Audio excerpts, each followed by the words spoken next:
afternoon everyone. So today we're at a Mitsubishi. There's a symbol. It's a Mitsubishi Outlander PHEV. So this is going to be our first, oh I wish that person would stop phoning. This is going to be our first hybrid.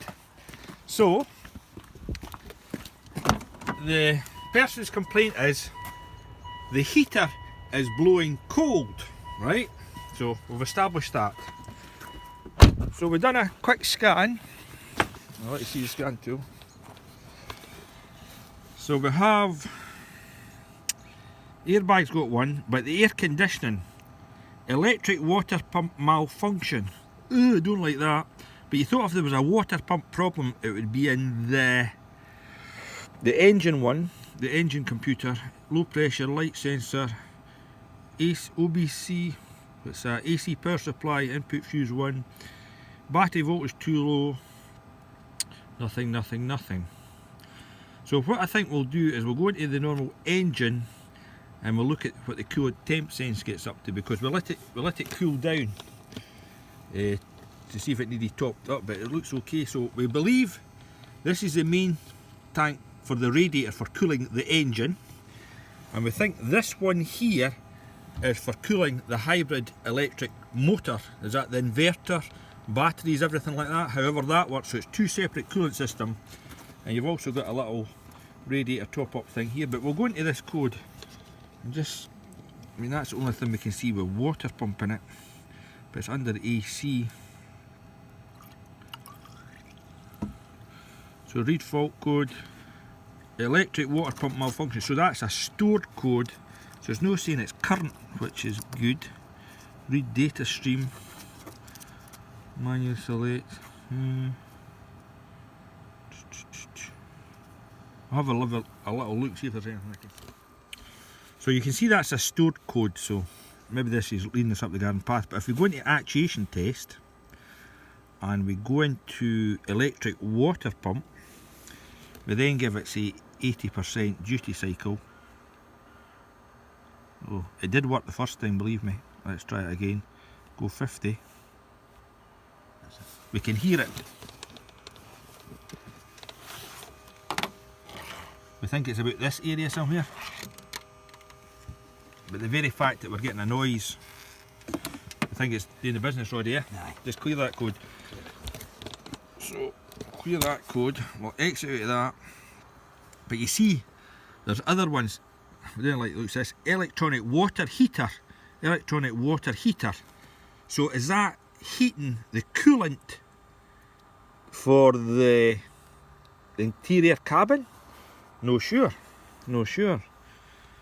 So I think we'll maybe start that and see what can special function water heater. Here's a water heater test. Let's do this ELC water heater test. Are you sure?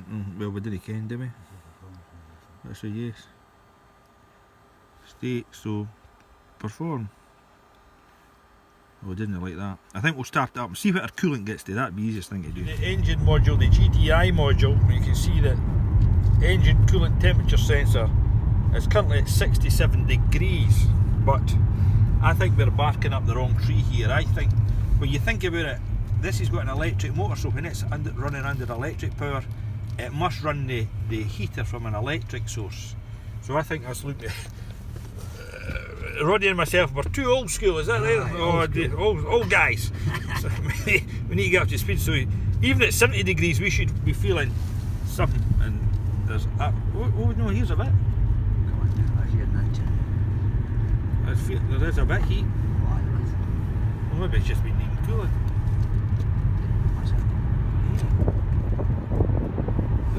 There's a bit there already. So we've took it a little run, and you can see that the temperatures are very healthy, 87. So not really sure how this thing works, is it? Well, we think when we're above 20 mile an hour, the petrol motor comes in. Don't know, let's see if any codes came back. And the heating seems to be working fine now.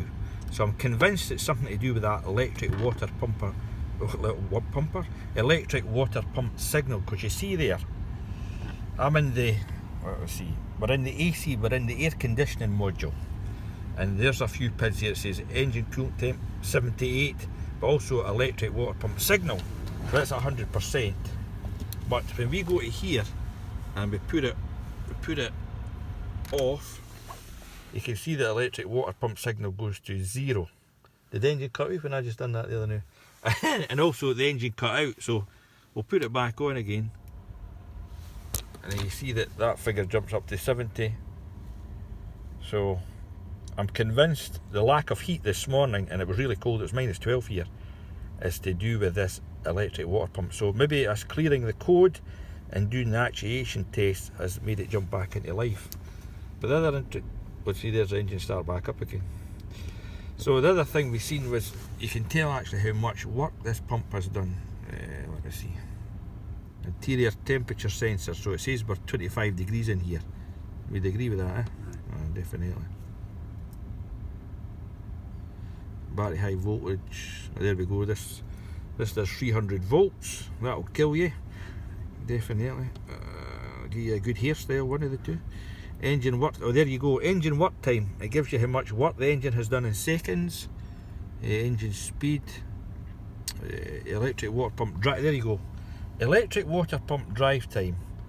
So 2,744,985 seconds it's been working for, so we need to convert that into hours work, but interesting stuff. And electric water level heater, there it gives you your temperatures, power in watts, it's actually not showing anything in watts at the moment. And this must be the element PTC. That usually is that positive temperature coefficient or something like that, or maybe something to do with the heater, I'm not sure. It has to do with the heater, but... So, we're just going to let it go and see if it comes back, but water pump looks suspicious.